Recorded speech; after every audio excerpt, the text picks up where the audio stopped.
Salam saudara, berjumpa lagi di program Gemar Gerakan Membaca Alkitab Rutin yang pada hari ini Sabtu tanggal 8 dan 5 tahun 2021. Bacaan pada pagi hari ini kita baca di Amsal 26 ayat 5 dan 6. Saya bacakan.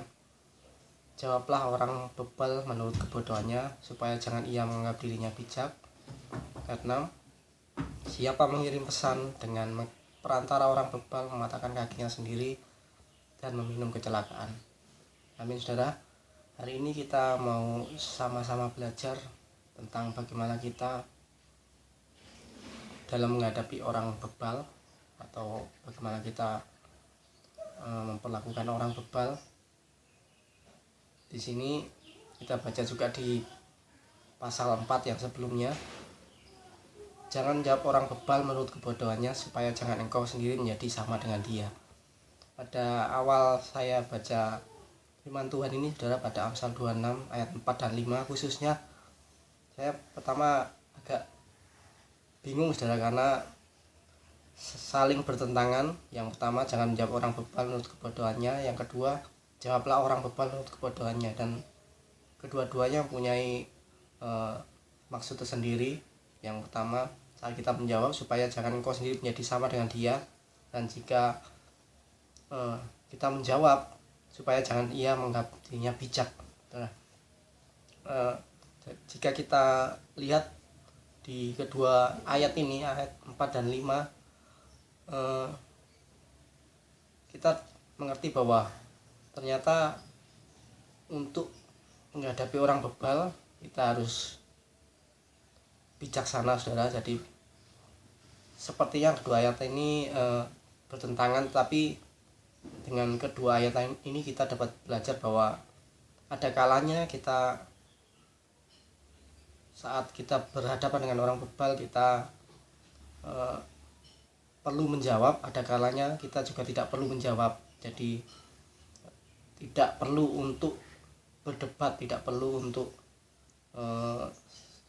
saling menguatkan pendapat saudara. Tapi kita mau pelajari dulu orang bebal ini orang yang seperti apa saudara. Jadi saat saya belajar tadi saudara, saya browsing juga di internet saudara tentang orang bebal, bahwa orang bebal ini adalah orang yang keras hati, orang yang keras kepala saudara. Jadi susah untuk dinasihati, susah untuk diberitahu. Dia salah, dia tidak mengetahui kebenaran, tetapi dia keras kepala, tapi dia menganggap dirinya benar sendiri saudara. Jadi dia sombong akan kebenaran yang menurutnya benar, padahal pendapatnya salah saudara. Jadi orang-orang yang keras kepala, orang-orang yang tidak suka dinasehati, orang-orang yang tegar tengkuk adalah orang-orang yang bebal saudara. Jadi di kedua ayat ini kita belajar bahwa saat kita menghadapi orang-orang yang seperti itu, orang yang keras kepala, orang yang tegar tengkuk, yang tidak mau dinasehati, ada kalanya di ayat yang keempat, kita bacakan lagi ya sudah biar lebih jelas. Jangan menjawab orang bebal menurut kebodohannya, supaya jangan engkau sendiri menjadi sama dengan dia. Jadi di sini katakan bahwa saat kita menghadapi orang bebal dan kita dia bersikukuh dengan apa yang dipegangnya yang sebenarnya tidak benar, maka saat itu kita juga tidak perlu untuk berdebat saudara. Tidak perlu untuk bersikeras untuk meyakinkan dia saudara. Karena saat kita berdebat dengan orang bebal saudara, maka kita bisa jadi sama seperti dia, karena kita saling bersikukuh untuk mempertahankan kebenaran kita masing-masing saudara. Seperti itu saja. Jadi tapi ada kalanya juga di ayat kelima, jawablah orang bebal menurut kebodohannya, supaya jangan ia menganggap dirinya bijak. Ada kalanya kita juga perlu menjawab supaya dia mengetahui kebenarannya, supaya dia tidak menganggap dirinya bijak. Tapi cukup kita menyatakan kebenarannya sekali atau dua kali, kalau dia tidak menerimanya, ya sudah. Jadi tidak usah didebatkan karena tidak berguna juga dalam berdebat. Saya juga punya pengalaman, saudara, saat saya bekerja di suatu perusahaan, saudara. Ada seorang teman, saudara, jadi dia belum percaya tentang Tuhan Yesus, dan dia pernah bertanya kepada saya tentang Tuhan Yesus. Tapi saya tahu bahwa pertanyaannya ini pertanyaan yang mau menjatuhkan, saudara. Jadi pada saat itu yang saya lakukan, saya tidak mau berdebat, dan saya cuma menyatakan bahwa tentang keyakinan saya, dan saya juga mengatakan bahwa kalau dia tidak percaya tidak apa-apa, biar dia pegang keyakinan dia, tapi saya juga memegang keyakinan saya. Jadi perdebatan tidak perlu terjadi. Jadi sebelum terjadi perdebatan, saya tekankan bahwa ini keyakinan saya jelaskan bahwa Tuhan Yesus ini, dan saya tidak mau berdebat dengan dia.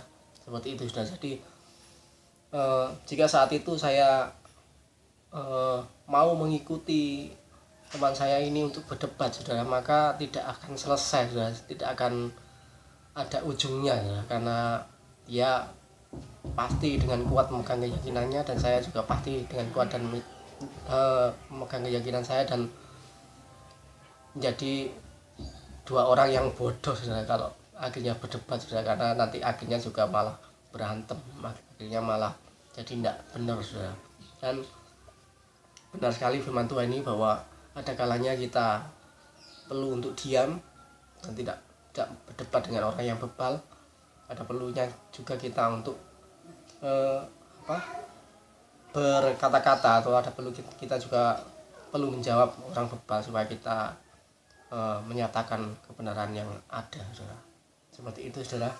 Jadi di satu sisi juga, saudara, bahwa kita juga perlu introspeksi, bahwa jangan sampai kita juga menjadi orang bebal, saudara. Karena kalau kita mau introspeksi tentang apa orang bebal itu, orang bebal adalah orang yang keras kepala, orang yang tegar tengkuk, susah dinasehati, merasa dirinya benar sendiri, saudara. Mari kita introspeksi diri kita sendiri, apakah kita seperti itu, apakah kita sering seperti itu, apakah kita susah untuk dinasehati, baik itu oleh keluarga kita, baik itu oleh orang-orang lain yang menginginkan kebaikan untuk diri kita. Baiklah, kita mau lebih lagi introspeksi, mau lebih lagi mendengarkan setiap nasihat, kita ambil segala yang baik dari nasihat-nasihat itu, saudara, supaya kita dapat berubah dan kita tidak menjadi orang yang bebal. Karena dikatakan orang bebal ini orang yang bodoh, karena dia memegang sesuatu yang tidak benar, tapi dia percaya bahwa itu benar. Nah, di ayat 6 kita juga bisa baca, siapa mengirim pesan dengan perantara orang bebal mematahkan kakinya sendiri dan meminum kecelakaan. Bahwa sini dikatakan bahwa tidak bijak kalau kita memberi tanggung jawab kepada orang bebal, karena pasti nanti akhirnya jadi tidak benar, akhirnya nanti jadi tidak baik, bahkan bisa memukul balik atau jadi serangan balik untuk orang yang memberi tanggung jawab kepada orang bebal ini, saudara. Amin, saudara. Demikian firman Tuhan pada hari ini. Kita belajar tentang orang bebal, bagaimana kita menghadapi orang bebal, bagaimana kita juga jangan menjadi orang bebal, saudara, supaya kita lebih lagi mau melembutkan hati kita memohon Tuhan untuk melembutkan hati kita, supaya setiap nasihat yang kita dapatkan, setiap firman Tuhan yang kita dengarkan dapat masuk melalui telinga dan masuk kembali ke dalam hati kita, dan biarlah firman Tuhan ini dapat merubah diri kita supaya kita tidak keras hati, supaya kita lebih lembut lagi, supaya kita lebih lagi percaya kepada Tuhan dan disempurnakan Tuhan hari demi hari semakin sempurna Tuhan. Terima kasih. Mari kita berdoa. Tuhan Yesus Kristus, Allah kami yang kudus, Tuhan Allah Bapa kami yang baik, Tuhan terima kasih atas firman-Mu. Ajari kami untuk lebih bijaksana lagi dalam menghadapi orang-orang yang bebal, orang-orang yang keras kepala, supaya kami tidak ikut, supaya kami tidak menjadi sama seperti mereka. Dan kami juga mohon kepadamu Tuhan, tolong jaga kami supaya kami juga tidak menjadi orang yang bebal. Sadarkan kami Bapa untuk setiap segala kesalahan kami saat kami keras hati. Kau sadarkan kami supaya kami dapat bertobat dan kami dapat kembali sesuai menjadi anak yang sesuai dengan kehendak-Mu Tuhan. Terima kasih Bapa, kami serahkan semuanya dalam tangan-Mu.